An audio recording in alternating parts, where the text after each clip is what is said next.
Unmeasured is not a traditional tutorial. It's more like a micro course in versatility. This is meant to be a confidence builder and idea booster. This is shooting from the hip baking at its finest. If fast-paced videos that get directly to the point are what you're after, then you best keep on scrolling. However, if you want insight, tips, and whimsical storytelling from Amanda, the owner of Do What Desserts, a food truck and bakery with decades of experience, then you're in the right place.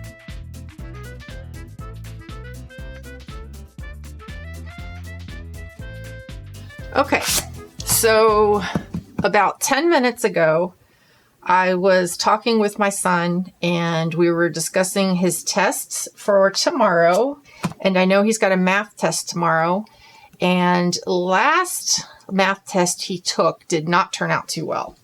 So he did mention that if he brought a pie for Pie Day, he would get 5 extra points. Number 1, he absolutely needs the points. And number 2, that gives me an opportunity to make something for him to bring into school, which I love doing. So I'm going to quickly throw together a pie. I looked around the house to see what I had. I don't normally do this, but they had these Ready Crust graham cracker crust on like really, really good sale. I forgot where I got them. But it was recent and I think they had like 3 or 4 left. So I grabbed them in case I needed any for an emergency, which him getting 5 extra points on his math test is certainly an emergency. So we're going to use that. And then I thought about, well, what else do I have around here that I can make a pie with? We do have some bananas that are going bad. So I thought about a banana cream pie, but I didn't feel confident that they would last tomorrow during school without turning brown. We do have some apples. We've got a lot of apples. My daughter eats apples all the time. And so do I. So I've got an excess of apples right now. So we're going to really quickly make an apple pie. So the first thing we'll do, the only thing I've pre-done is I peeled 2 apples. I'm going to look. This is a small, it's a 9-inch pie, but it's not very deep. So it's probably going to hold about, with the crust on top, it probably hold like 4, maybe 5 medium apples. So we will quickly peel 3 more. And if it's not enough, no problem. We'll add more. Take the peel and we're going to compost it. I have been composting for years and always had a garden. So the compost comes in handy. And I have a friend that has rabbits. So she gives me her hay and rabbit poo-poo to use in the compost, which is super helpful. And as much baking as I do, it's nice to have the eggshells and all that kind of stuff to go in the compost as well. So, one more. Let's get a nice fat one. All right, so we're going to take the apples. There's a part that's not so good. The parts that aren't really that good and around the core area, I will save for around this house because we have 1 hamster, 2 guinea pigs, and 2 rats that will eat the apple scraps, which is good. We just make sure we don't feed them the seeds.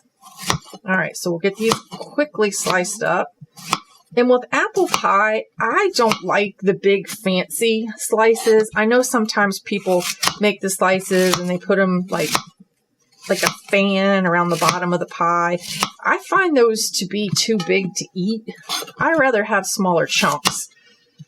So now that our apple is sliced up, I'm going to grab a chef knife and I'll get a little bit of peel off. I guess you could leave the peel on too, but I personally don't like the peel. Put them in the pan, the bowl. And instead of the sugars that I'm going to use, we could use corn syrup.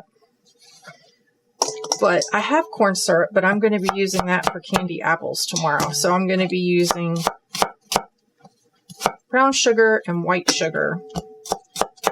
And then I'll put a little lemon juice on the apple slices. Even though we're baking it, it'll still help a little bit, I think, with kind of preserving the apples. Because I don't like baking everything like till it's dead. I still like to be able to feel the crunch and the firmness of the fruits and vegetables. All right, let's get this wrapped up. That's a little bit of a hard part. We'll save that for the rodents. It comes in handy to have the compost and the rodents around the house. I don't like to throw anything away, ever. If there's anything I can save to use another day or to freeze, I absolutely do that. And how I decide, we'll cut out that little brown part.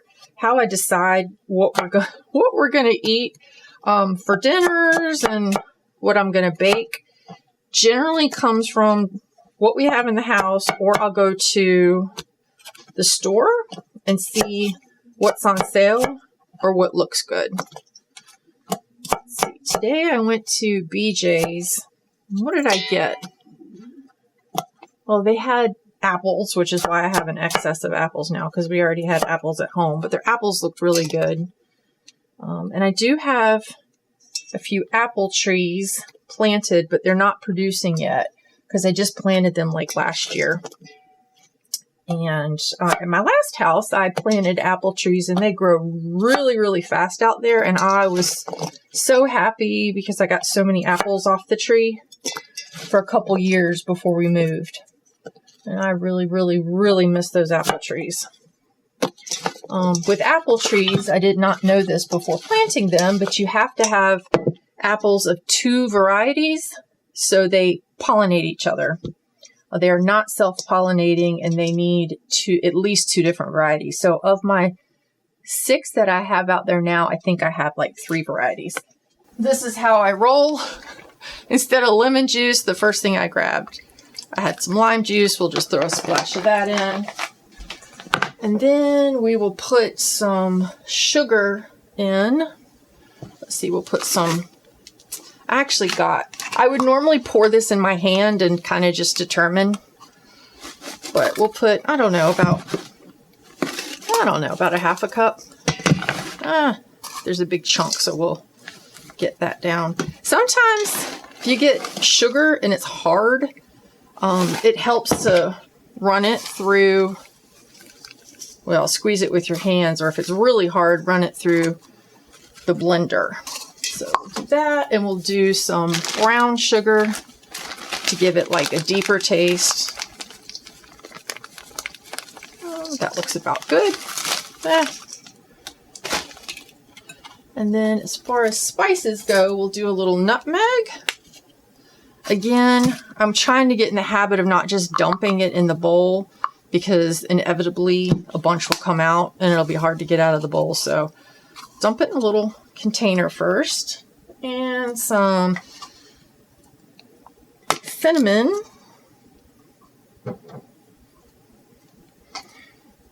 And we don't need any liquid in here, because when this bakes, the apple will release the juice and that will make the fluid. So we don't want it runny.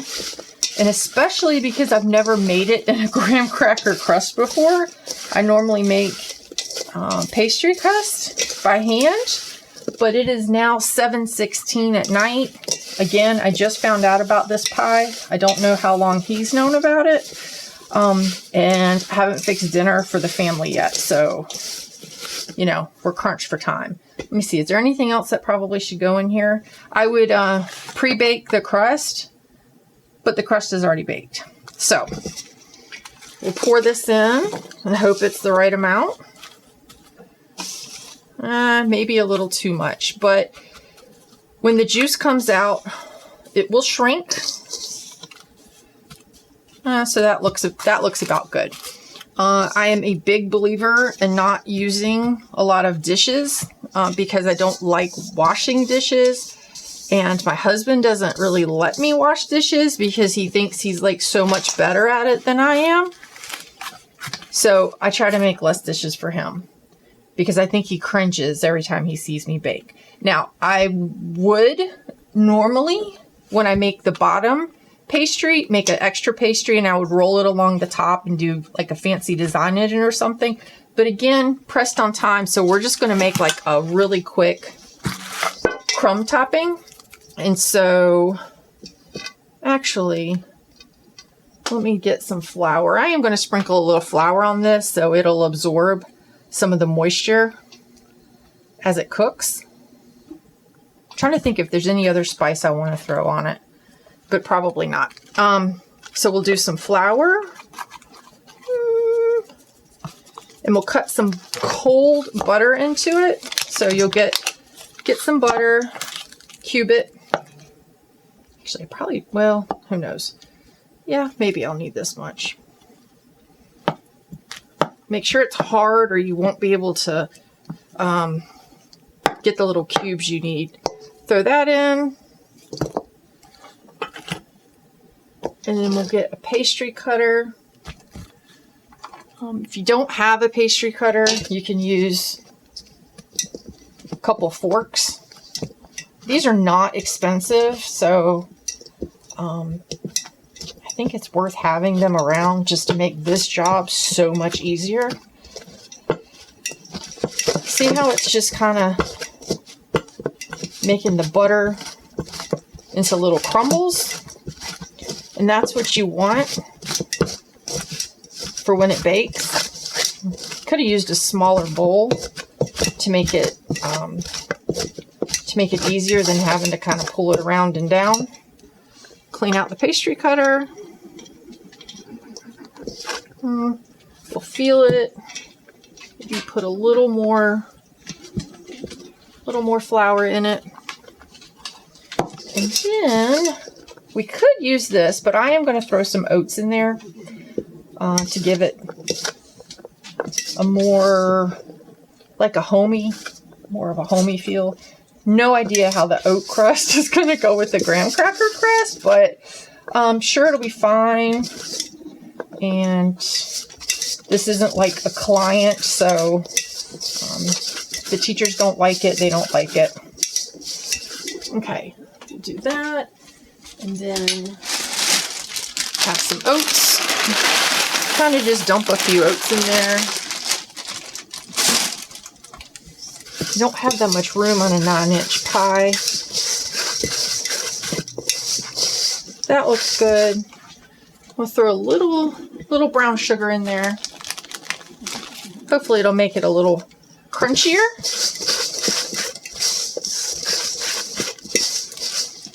Okay. Hit it a little bit more. Get the larger pieces of butter out.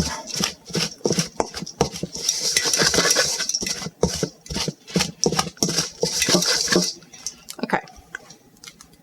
So that looks good. Looks like I made too much. If I did, I will put this in the refrigerator and find something else to use it on in the next couple days, or maybe not. So I'm definitely going to put a sheet pan under this because it looks like it may go over. But if it does, that's fine. Just as long as it doesn't hit the bottom of the oven. Actually, that amount looks pretty good. All right, it feels a little dry. So what I'm going to do is I'm going to throw a piece of aluminum foil. Let me grab some real quick.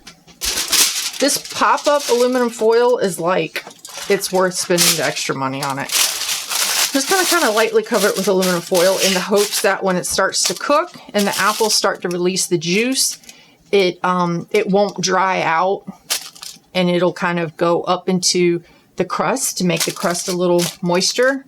And then I will probably check it in about 20 minutes on a 350 degree oven. and see how it's looking, and I will show you guys that, and then we might have to take the foil off to let the top get crunchy.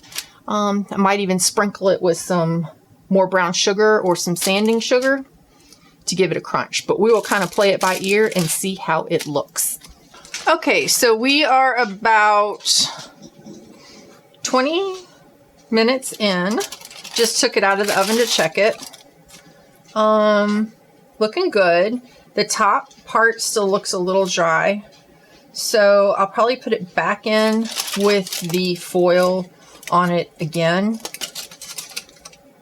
We want to try to get this part a little moist too, and then we'll put it in and crunch it up. I don't want it to be chalky on top.